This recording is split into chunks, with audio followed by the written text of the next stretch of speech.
بسم اللہ الرحمن الرحیم۔ ہمارے چینل میں خوش آمدید۔ ہر طرف گہما گہمی کا ماحول تھا۔ تقریباً سارے ہی گھر کے لوگ سامان کی پیکنگ کرنے میں مصروف تھے۔ نہ جانے کیوں میرا دل بہت اداس تھا اور یہ گھر چھوڑتے ہوئے میرا بالکل بھی دل نہیں کر رہا تھا۔ امی کی طبیعت صحیح نہیں رہتی تھی اور وہ بھائی سے دور رہ بھی نہیں سکتی تھی۔ بھائی کی ڈیوٹی اس جگہ لگی تھی جو ایک ویران علاقہ تھا۔ بھائی کی شادی کو ابھی کچھ ہی عرصہ ہوا تھا اور وہ بھی بھابھی کے ساتھ ہی کچھ وقت گزارنا چاہتے تھے، مگر اچانک سے ان کو اپنے دفتر والوں نے فون کر کے بلایا تھا۔ ان کی ڈیوٹی لگ چکی تھی۔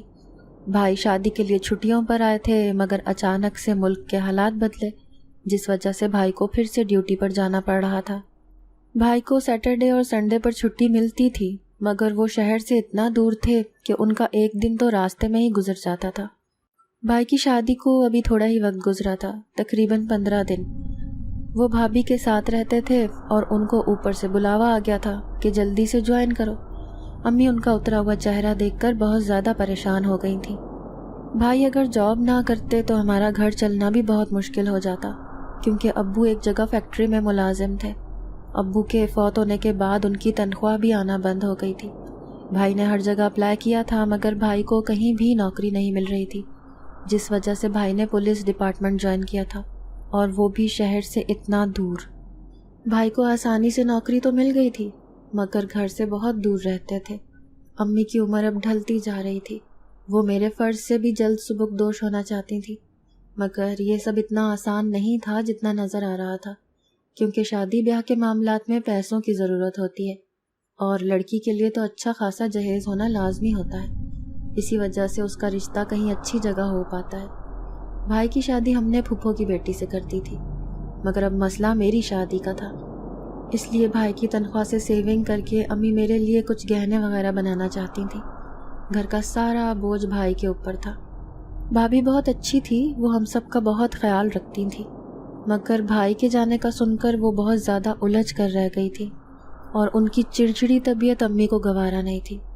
امی نے یہ فیصلہ کیا تھا کہ جہاں پر بھائی کی ڈیوٹی ہے، ہم اس کے قریب ہی کوئی گھر کرائے پر لے لیتے ہیں۔ بھائی نے پہلے سے ہی ایک گھر وہاں لے کر رکھ لیا تھا، اور جب بھائی کی چھٹی ہوگی تو وہ 2 دن ہمارے ساتھ گزارا کریں گے، اگر گھر قریب ہوگا تو۔